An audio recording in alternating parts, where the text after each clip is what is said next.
Bem-vindos, e no vídeo de hoje a gente vai resolver o item B da primeira questão da segunda fase do vestibular 2021 da Universidade Federal de Uberlândia. Tudo bem? Como a gente está resolvendo o item B, eu recomendo fortemente que antes da resolução dessa questão, vocês tenham também resolvido o item A, porque a gente vai utilizar alguns elementos, alguns dados lá do item A aqui na nossa resolução do item B. Tudo bem? Então, sem mais delongas, vamos à leitura do enunciado. Bom, começando a leitura por aqui, o enunciado diz: considere os seguintes subconjuntos do conjunto dos números inteiros positivos. A, formado por todos os divisores de 1024, e B, formado por todos os múltiplos de 4 menores ou igual a 260. Tudo bem? Aqui no item B, então, ele pede para a gente o seguinte: considere todas as funções f de a em b que sejam injetoras e satisfaçam f de n igual a n para todo n na interseção a com b, né? Ou seja, para todo carinha que esteja na interseção. Quantas funções desse tipo existem? Pessoal, bom, antes de começar a resolver esse exercício, eu vou dar uma pincelada, no que é uma função injetora. Tá? Vamos falar um pouquinho dessa teoria, porque isso vai ser importante aqui na resolução do item B. Então, observa aqui, suponha que eu tenho aqui um conjunto A formado pelos elementos x, y, z, tá bom. E um conjunto B formado, um conjunto B formado pelos elementos, sei lá, K, W, S, T, tá bom? Vamos colocar só isso para facilitar o entendimento da teoria, tudo bem? A função é injetora se cada elemento de A for levado em um elemento de B diferente. Por exemplo, essa função aí, se eu chamar isso de f, isso seria uma função injetora, porque o x está ligado no k, o y no w e o z no s, ou seja, cada elemento de A está ligado a um elemento diferente do B. Isso é uma função injetora. Caso eu faça, ali apagou uma perninha do x.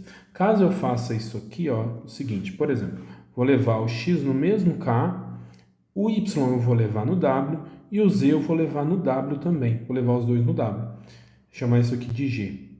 Essa função continua sendo injetora? Não, porque os elementos y e z estão no mesmo cara, não estão em caras diferentes. Mas isso continua sendo uma função? Continua, eu só não posso chamar ela, nesse caso, de injetora. Então, uma função injetora são aquelas funções, as funções injetoras, que levam os elementos diferentes do conjunto, do domínio, em elementos diferentes do contradomínio, Ou seja, as imagens dos elementos do domínio são todas diferentes, entre si. Tudo bem? Então, pensar sobre isso, sobre o que é uma função injetora, vai ser importante aqui para a nossa resolução. Tá bom?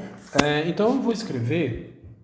Olha só, eu vou tentar aqui elencar... Pessoal, eu não vou fazer aqui só um recadinho, Eu não vou fazer uma resolução de segunda fase. Uma resolução de segunda fase, você precisa justificar cada item, tudo bem? Pode ser que mais na frente, no futuro, eu faça uma resolução de segunda fase, escrevendo tudo que você precisaria escrever para a sua prova.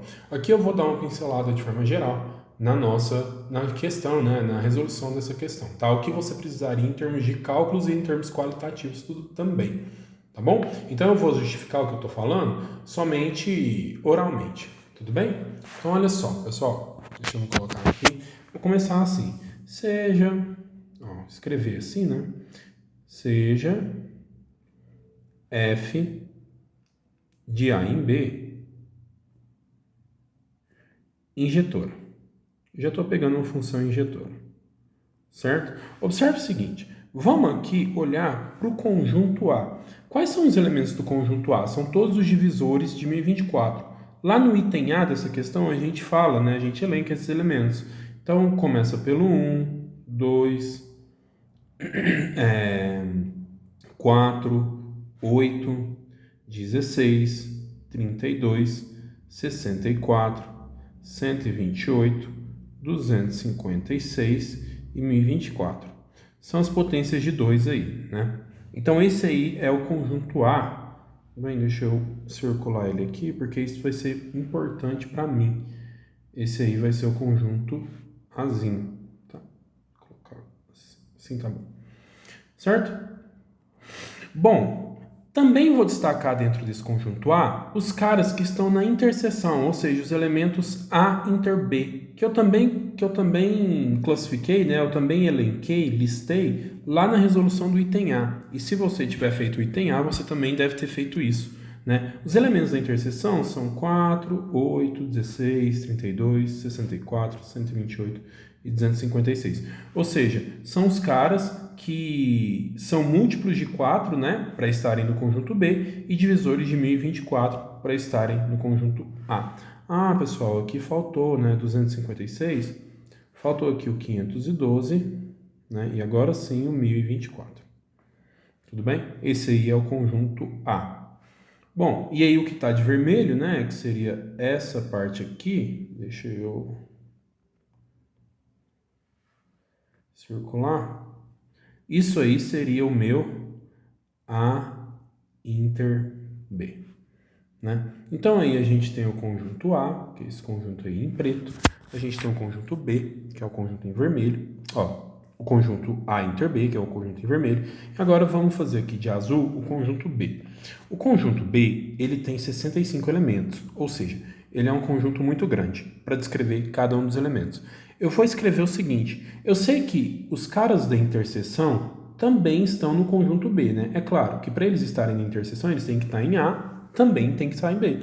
Então, eu vou escrever aqui somente os elementos da interseção a primeiro momento, que são 4, 8, 16, 32, 64, 128 e 256. Tudo bem? Esses caras, eles estão no conjunto B, estão na interseção. Como o item B, ó, o conjunto B, tem 65 elementos, e aqui eu escrevi, né? 1, 2, 3, 4, 5, 6, 7. Aqui eu descrevi somente 7.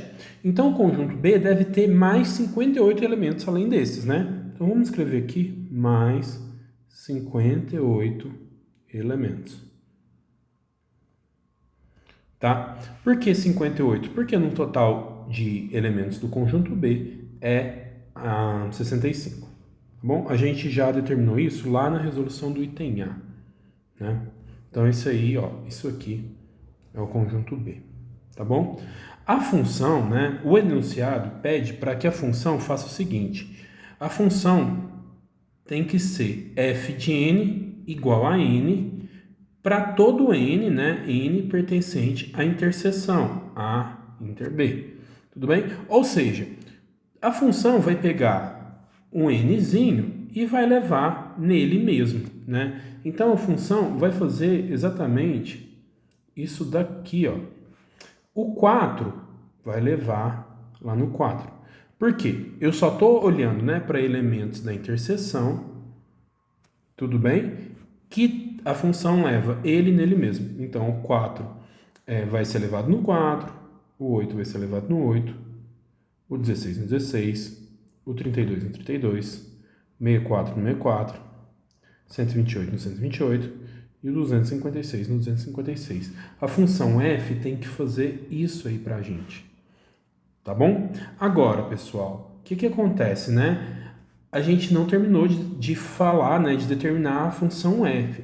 Por quê? Para determinar a função f, eu ainda preciso olhar para o cara que está ligado com 1, para o cara que está ligado com 2, né, ou seja, a imagem do 2, para o cara que está ligado com o 512, ou seja, para a imagem do 512, e para a imagem também do 1024. Então, olha só, eu vou fazer aqui o seguinte, eu vou fazer uma casinha, isso aqui vai ser o número de possibilidades para a função, né, no ponto 1, né, ou seja, para onde eu vou ligar com 1, a imagem do 1. Aqui vai ser o número de possibilidades para a imagem do 2, aqui o número de possibilidades para a imagem do 512, e aqui o número de possibilidades para a imagem do 1024, né? Por quê? Porque são esses caras, né? o 2, o 512 e o 1024, que estão sem ninguém. Então, para eles que eu preciso olhar. Porque os outros elementos do domínio, que são os elementos da interseção, eles já estão indeterminados, né? Eles já estão determinados onde que eu vou ligar eles. Tudo bem? Então, olha só. Vamos começar pelo 1, tá? Onde será que eu posso ligar o 1? Eu não posso ligar 1 com nenhum elemento aqui da interseção, né? Eu não posso ligar 1 com 4, também não posso ligar 1 com 8. Por quê? Porque essa F tem que ser injetora, ou seja, a imagem do 1 não pode ser nenhum desses caras aqui, porque todos esses caras já estão ligados com alguém. Tem que ser diferente, né? Então, a imagem do 1 só pode ser um desses caras aqui, ó. Um dos 58 elementos que estão sobrando.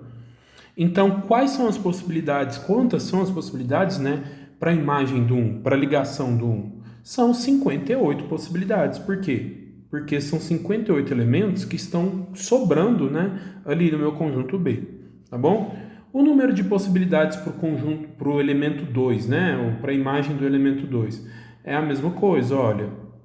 Esse 2 ele só pode estar ligado em um desses 58 elementos.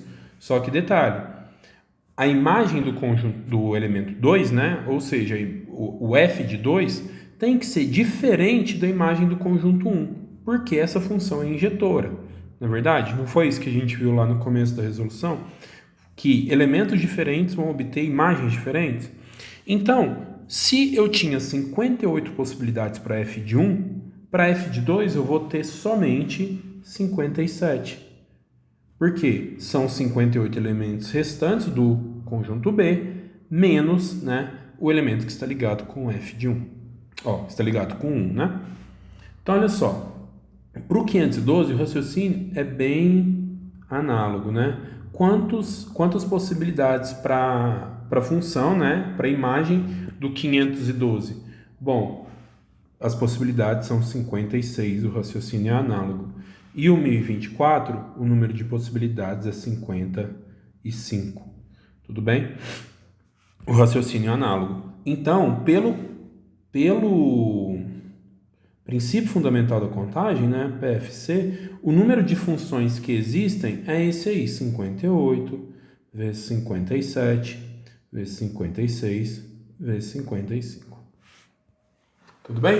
Pessoal, então tá aí a resolução do item B dessa questão. Espero que tenha ajudado e por hoje a gente fica por aqui.